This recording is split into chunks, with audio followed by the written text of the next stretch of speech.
ನಮಸ್ಕಾರ. ಗೌತಮ್ ನ್ಯೂಸ್ ಕರ್ನಾಟಕ ವಿಜಯಪುರದಿಂದ ಹೊಸ ಅಪ್ಡೇಟ್ ಬರ್ತಾ ಇದೆ ನೋಡಿ. ನಷ್ಟದಲ್ಲಿರುವ ಜಿಲ್ಲೆಯ ಸರ್ಕಾರಿ ಸಂಸ್ಥೆಗಳು ಹಾಗೂ ಸಕ್ಕರೆ ಕಾರ್ಖಾನೆಗಳು, ಹಾಲು ಒಕ್ಕೂಟಗಳಿಗೆ ನೆರವು ನೀಡಿ ಅವುಗಳ ಪುನರುಜ್ಜೀವನಕ್ಕೆ ಕಾರಣವಾದ ಹೆಗ್ಗಳಿಕೆಗೆ ವಿಜಯಪುರ ಜಿಲ್ಲಾ ಕೇಂದ್ರ ಸರ್ಕಾರಿ ಬ್ಯಾಂಕಿಗೆ ಸಲ್ಲುತ್ತೆ. ಇದೀಗ ರಾಜ್ಯದಲ್ಲಿ ನಮ್ಮ ಬ್ಯಾಂಕ್ ಲಾಭದಲ್ಲಿ 3ನೇ ಸ್ಥಾನ ಪಡೆದಿರುವುದಕ್ಕೆ ಸಾಕ್ಷಿ ಎಂದು ಬ್ಯಾಂಕಿನ ಅಧ್ಯಕ್ಷರು ಆಗಿರುವ ಜವಳಿ, ಸಕ್ಕರೆ ಮತ್ತು ಅಭಿವೃದ್ಧಿ ಹಾಗೂ ಕೃಷಿ ಮಾರುಕಟ್ಟೆ ಸಚಿವರಾದ ಶಿವಾನಂದ ಪಾಟೀಲ್ ಹೇಳಿದರು.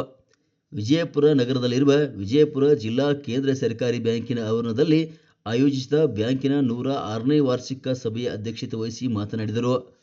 2024-25ನೇ ಸಾಲಿನಲ್ಲಿ ನಮ್ಮ ಬ್ಯಾಂಕ್ 8.53 ಕೋಟಿ ರು ತೆರಿಗೆ ಪಾವತಿಸಿ ಬಳಿಕ 25.18 ಕೋಟಿ ಲಾಭ ಗಳಿಸಿದ್ದು ಇತಿಹಾಸದಲ್ಲೇ ಇದು ದಾಖಲೆ ಬರೆದಿದೆ.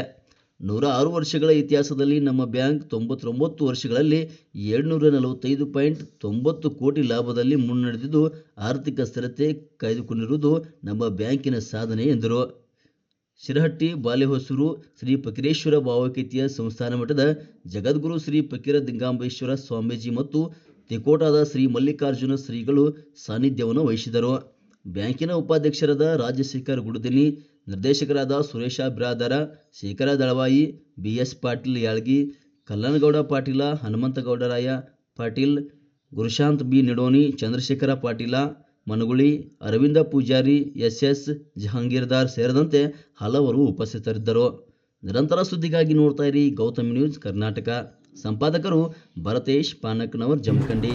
99 ವರ್ಷದಲ್ಲಿ ಇವತ್ತು ಸಾಕಷ್ಟು ಲಾಭ ಮಾಡಿ ನಾವು ದಾಖಲೆಗಳನ್ನು ಹಾಕ್ತಾ ಇದ್ದೀವಿ. ಜೊತೆಗೆ ಇವತ್ತು ಬಾಗಲಕೋಟೆ ಜಿಲ್ಲೆ ನಮ್ಮಿಂದ ಬೇರ್ಪಡಬೇಕು ಅಂತಕ್ಕಂಥ ಆಸೆ ನಾವು ಪಟ್ಟಿದ್ದಿಲ್ಲ. ಆದರೆ ಸರ್ಕಾರದ ನೀತಿ ನಿಯಮಕ್ಕೆ ಅನುಗುಣವಾಗಿ ಬಾಗಲಕೋಟೆ ಜಿಲ್ಲೆ ಕೂಡ ವಿಭಜನೆ ಮಾಡಿ ನಾವು ಕೊಟ್ಟಿದ್ದೀವಿ. ಜೊತೆಗೆ ಈ ಜಿಲ್ಲೆಯ ಅನೇಕ ಸರ್ಕಾರಿ ಸಂಸ್ಥೆಗಳು ಆಗಾಗ ಸ್ವಲ್ಪ ಅಡಚಣೆ ಆಗಿ ಸ್ಥಿತಿಲಾವಸ್ಥೆಗೆ ಬಂದಾಗ ಅವರಿಗೆ ನೆರವಿಗೆ ನಿಂತಿರ್ತಕ್ಕಂಥ ಏಕೈಕ ಬ್ಯಾಂಕ್ ಯಾವುದಾದ್ರಿದ್ರೆ ಅದು ಬಿಜಾಪುರ DCC ಬ್ಯಾಂಕ್ ಅಂತ ಹೇಳಿ ಬಹಳ ಹೆಮ್ಮೆಯಿಂದ ನಾನು